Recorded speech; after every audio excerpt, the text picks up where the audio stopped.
Hola, bienvenidos a Feel the Culture, un podcast orientado hacia el conocimiento de nuestra cultura latinoamericana y sus antecedentes. Nosotras somos Jessica Rovira, Manuela Cabezas, Juliana Camacho y Lina Martelo. Vamos a empezar contándoles sobre el imperialismo cultural. Exacto, y como dice Lina, vamos a empezar con una pequeña introducción sobre de qué se trata este concepto. Sí, pues puede resultar ambiguo para quienes no lo conozcan. Empecemos. El imperialismo cultural es principalmente una teoría, si así puede llamarse, sobre el papel de los medios norteamericanos como promotores de los intereses de los Estados Unidos. Y pues esto abarca a los gobiernos, a las empresas, a través de la propaganda y la publicidad. Sí, muchas veces se relaciona con Estados Unidos, pero ¿a qué se refiere el concepto más conceptualmente, valga la redundancia? Pues se puede definir como la imposición de nuevas ideas o de formas de pensar que afectan los hábitos de una sociedad al opacar la cultura de los pueblos locales. Y pues esto según el artículo del Mundo Obrero de España, que es un medio digital de ideología comunista. Ok, sí, queda muchísimo más claro, pero volviendo a Estados Unidos, ¿cómo lo relacionarías? Gracias a la globalización y al protagonismo que empezaron a cobrar los medios, se construye una nueva era llena de tráfico cultural y pues este hace que haya cierto dominio e influencia de los medios, no solo culturalmente como lo dije antes, sino también comercial y políticamente. Los medios americanos fueron parte del dominio descrito anteriormente, pues lograron tener éxito al influenciar en las ideologías políticas, estilos de vida, gustos en la industria cultural, etcétera, en los países latinoamericanos. Y pues lo anterior gracias a la gran cantidad invertida en propaganda y publicidad. La globalización tuvo gran influencia en muchos aspectos culturales, pero también económicos, ¿no? Sí, totalmente. Este fenómeno trajo consigo el neoliberalismo y el libre flujo de información. Sin embargo, Estados Unidos aún tenía pretensiones de dominación después de la Guerra Fría, cuando ocurrió la globalización. Y pues pretendía que sí hubiera flujo libre de información, pero que ésta fuera americana. Y en consecuencia Estados Unidos se posicionó como una nación imperialista por la gran circulación de mercancías, no solo en cuanto a la capital, sino también culturalmente. De aquí deriva el nombre del concepto a tratar en esta ocasión.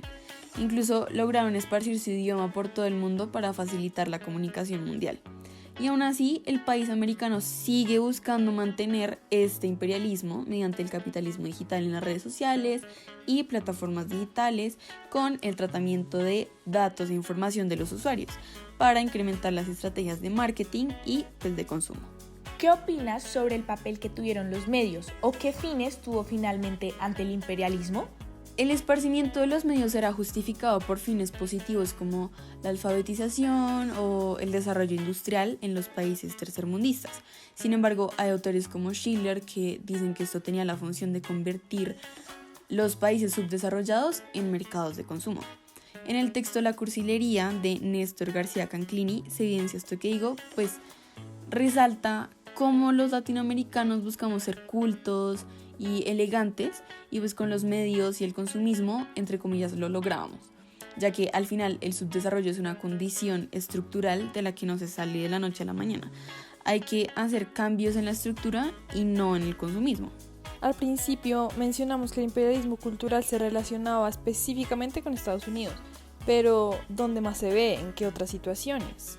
Otros ejemplos de imperialismo cultural que presenta el medio digital Mundo Oculto son la invasión de Roma y su imperio, cuando quiso cambiar todo de Grecia cuando invadió el territorio. Impuso nuevas órdenes, nuevas costumbres, un nuevo idioma, o sea, el latín, etc. Otro ejemplo también es la conquista de los españoles a América. La cultura indígena y local fue completamente opacada por la española y hasta el día de hoy muchos rasgos de nuestra cultura vienen de ese pasado que comparte toda América Latina. Ante esto, el medio de comunicación español mencionado anteriormente plantea la importancia de poner el nacionalismo cultural, o sea, la preservación de la identidad, la historia y la cultura local sobre el imperialismo cultural, porque es importante que los países dominados, como lo es en este caso los de América Latina y demás, sean conscientes que tras una influencia o dominio cultural viene el dominio político y económico que se disfraza de desarrollo, pero al final es un simple imperialismo. Ahora yo quisiera profundizar un poco en el objetivo del imperialismo cultural. Sí, importante, porque para entenderlo a profundidad es imperativo saber cuál es el norte de este concepto. Precisamente. Entonces, para entender el objetivo, buscamos una fuente bastante interesante, que es un texto que se llama Las vertientes externa e interna del imperialismo cultural. Y basándome en este texto se puede hablar del objetivo del imperialismo cultural. Sí, pero no sé si antes puedas explicar un poco el origen del imperialismo cultural para poder entender más el objetivo y hacia dónde está encaminado. Claro que sí. Entonces el origen del imperialismo cultural se remonta a los primeros contactos entre Occidente y Oriente. Digamos que se promueve a través de distintos medios culturales una idea del otro que justifica la colonización como algo inevitable y necesario para el desarrollo. Y la cultura se viene entonces a convertir ahí en un instrumento de legitimación del imperialismo, al definir al otro de tal manera que solo a través de la acción imperialista puede ser salvado de su destino y llevado a un lugar mejor o llevado al desarrollo. Perfecto, ahora sí, háblanos del objetivo que tiene el imperialismo cultural. Bueno, entonces el imperialismo cultural, según lo que se entiende de la fuente que mencioné previamente, más allá de simplemente representar al otro de manera subordinada a la agente imperialista. Digamos que se plantea el imperialismo cultural como un concepto que tiene como objetivo establecer un sistema de dominación a través de la representación cultural. Y este proceso de definición del otro y de uno mismo del que hablábamos previamente a través de la cultura contribuye a la coherencia del sistema en el que se genera, proporcionando una visión tanto externa como interna del imperialismo cultural. Y además se destaca que el imperialismo cultural contemporáneo tiene como objetivo también ser eficaz en promover el olvido y perpetuar esquemas de representación sin que el sujeto sea consciente de ello. Es como cierta manera de ejercer un poder blando, convirtiéndolo en un entorno creador de la realidad. En este sentido, el imperialismo cultural no solo busca definir al otro y al agente colonizador, sino también mantener un sistema de representación que refuerce la superioridad del imperio y justifique su dominio. Y yo quisiera saber, ¿cómo se logra eso de promover el olvido y perpetuar esquemas de representación sin que el sujeto sea consciente de ello? Sí, a través de los medios de comunicación y la cultura dominante se repiten constantemente ciertos patrones de representación que refuerzan la visión imperialista sin que las personas que los consumen sean plenamente conscientes de esta repetición.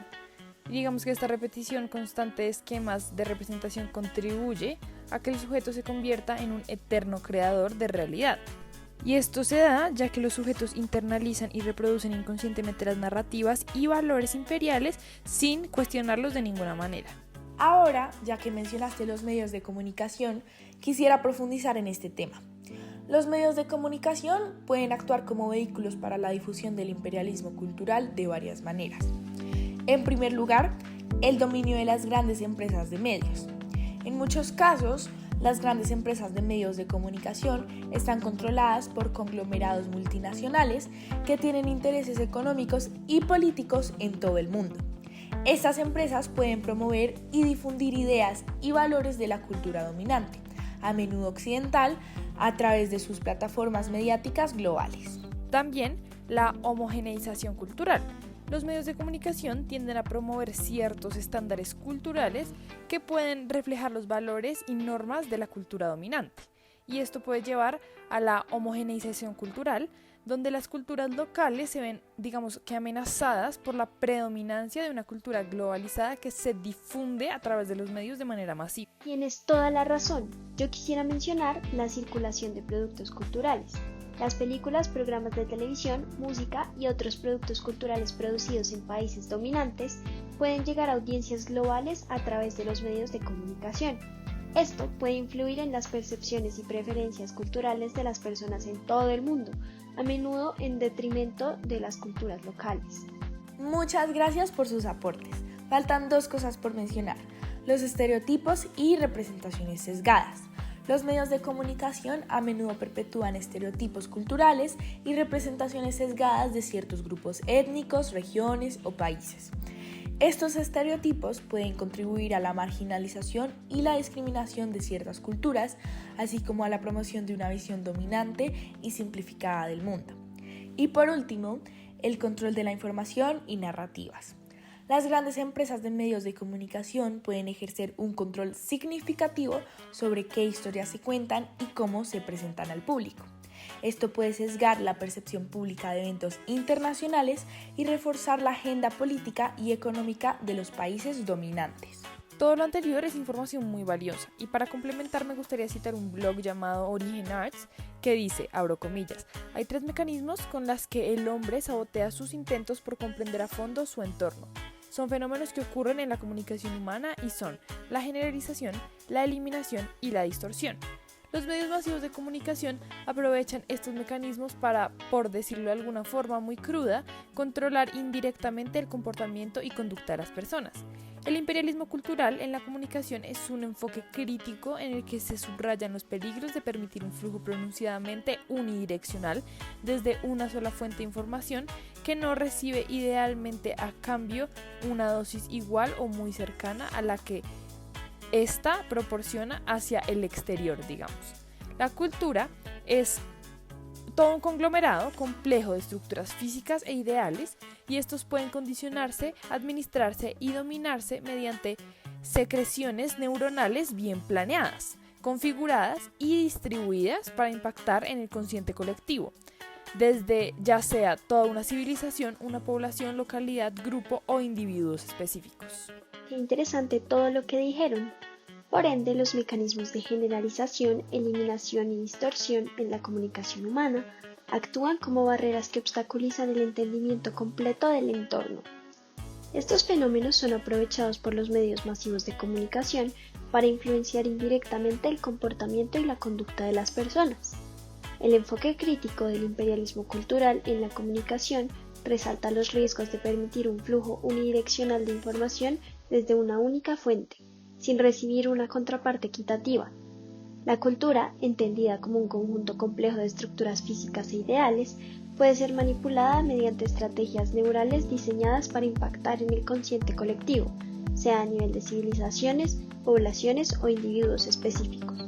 Ahora, pensando un poco en los patrones imperialistas que se han forjado en nuestro contexto nacional, sería interesante que evaluáramos desde dónde vienen. Para esto, comprender la dualidad imperial desde sus inicios es indispensable. ¿En qué consiste esa dualidad imperial? La dualidad imperial parte de la apropiación de América, donde América es vista como la naturaleza por parte de Europa, quien es la razón que rige aquella naturaleza, en otras palabras, lo salvaje. Esto claramente impactó en el desarrollo de la identidad propia, al ser la identidad receptora. Ahora, podríamos ver esa perpetuación de los esquemas imperialistas y la implementación de valores ajenos a los propios desde un medio de comunicación diferente a los periodísticos. El cine es un medio donde las personas desde su inicio han buscado verse reflejadas. Actualmente ha ocurrido un fenómeno que no es más que esta herencia imperialista reflejada en nuestra cultura. ¿Dices que el cine en Colombia se produce a partir de representaciones de inferioridad cultural? No, a lo que me refiero es a la búsqueda dependiente de nuestra identidad. Recientemente, Disney ha producido largometrajes que representan culturas ajenas a la suya. Como bien se sabe, Disney es una de las compañías de entretenimiento más grandes del mundo y proviene de los Estados Unidos. En Coco y Encanto, esta compañía buscaba, en teoría, visibilizar otras costumbres y contextos. Para nuestro país, la noticia de que una de las empresas más prestigiosas del mundo quisiera hacer una película sobre nosotros fue visto como un privilegio y un honor. Incluso esto fue publicado en periódicos, exposiciones, noticieros y demás, generando una gran campaña de publicidad nacional bajo la idea de que alguien más pondría en la gran pantalla nuestras costumbres e identidad. Pero, ¿esto cómo lo podemos interpretar desde el imperialismo cultural?